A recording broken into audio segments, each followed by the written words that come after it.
Hey, Miha here from Creative Business Build, and today I wanted to share my 5 tips on being a successful freelancer.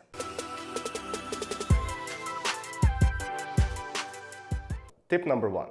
Look for projects in the right places.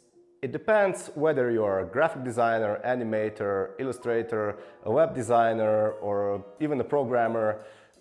Projects are listed all over the internet, and depending on the kind of work that you want to do, you have to know where to look for those kind of projects. For example, if you're looking for some quick projects to do and make some quick money, maybe look for projects on portals like Freelancer or Upwork, or maybe even Fiverr, though I wouldn't really recommend that. Or if you're looking for projects that are a bit more long-term and you want to build business relationships with potential clients, then you are maybe better off building your own client base and contacting clients directly through portals like LinkedIn, or maybe just finding them online through their websites or some other types of things. Tip number 2, have a good portfolio. Depending on the work you've done in the past, you've probably got some work to show. When clients look at your portfolio, they're basically not looking for the quantity of the work you've done. They are looking to see if you are actually capable of delivering the work they need done, and they are looking to actually know if you are professional enough. So only have a couple of pieces in your portfolio and make sure that those pieces are your best work. Then the work that you think is really the best work that you've done so far.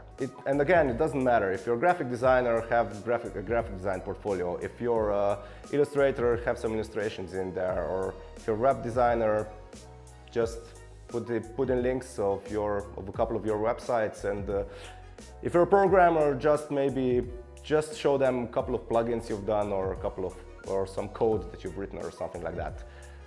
But make sure to use only your best work. Okay, tip number 3, deliver value upfront.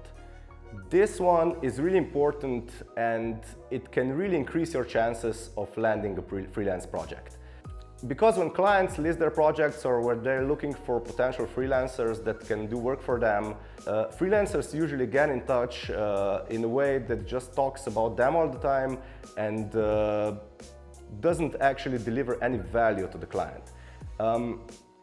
By delivering value, I mean that through communication, the client has to clearly get the idea that you are interested in working with them and that your work will actually be beneficial for their business or their products or services or whatever they're offering.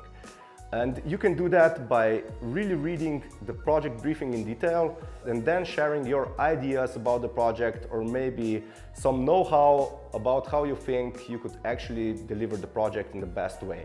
Once you deliver value to the client in this way, you will have a much better chance to actually land the project, and you will also stand out of the competition, because a lot of freelancers just talk about themselves and they're really eager for the job, but you're the one who's actually delivering value to the client before the project even started. So make sure to deliver value upfront. Number 4, don't sell yourself short. This one is pretty self-explanatory, but it's really important. And I've seen a lot of freelancers do this mistake in the past, so I think it's something you really need to avoid. Value your work and define the rates that you want to work for. And then once the client asks how much this will cost, just create a proposal and have the rates at the level you want them to be. And you should always stand behind your rates, because when a client says something like, hey, but we have an offer for the same work at much lower prices, that's the time when you need to stand behind your work and behind your rates, because you know that you are professional, you know that the value the client is getting from your work is actually high.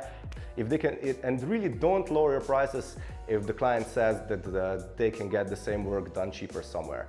Just let them go there and contact some other potential clients, or maybe a lot more. Because once you lower your prices, you set yourself up for working for low rates and a lot of underpaid projects. And if you want to be successful in your freelance career, this is something that you really want to avoid.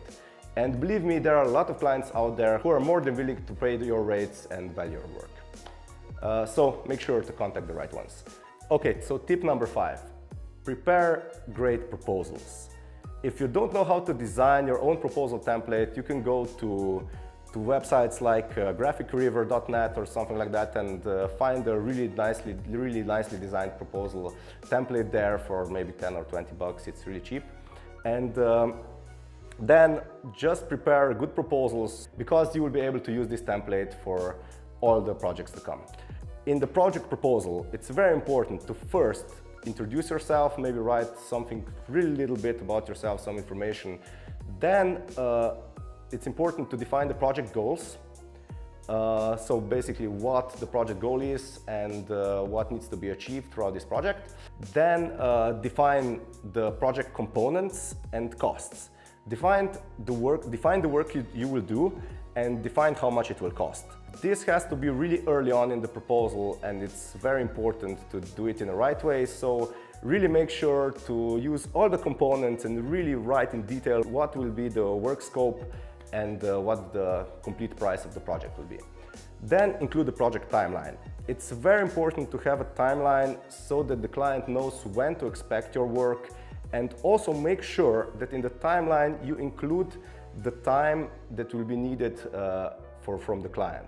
Because if you need 3 days to create, I don't know, maybe some designs or some work, and then the client needs 1 day, or if the client needs 2 weeks to actually get back to you with the revisions so that you will be able to move to the next step of the project, they cannot expect you to complete the project within 2 weeks if they're taking a lot of time for their revisions. So make sure to make the timeline expandable if the client uses too much time for revisions. The next important and the last important thing in the proposal is the payment plan. Make sure to include the payment plan. It has to be defined how the payment will be processed. That can be through PayPal or through bank transfers or whatever your preference is. And make sure to define the project payment milestones.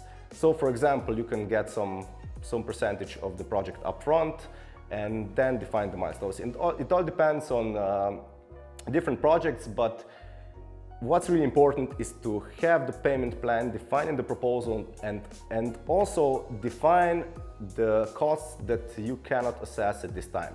This means that define the costs of additional revisions so that the client clearly knows how much they will be charged if they change their mind somewhere throughout the project and the work needs to change and you need to do a lot of additional work.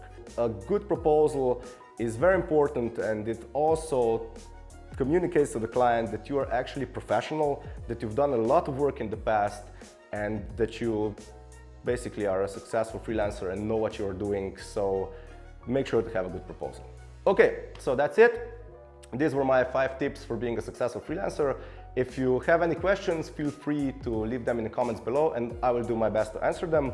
Also, if you like the content, please give me a like or subscribe to my channel, and I'll see you in the next video.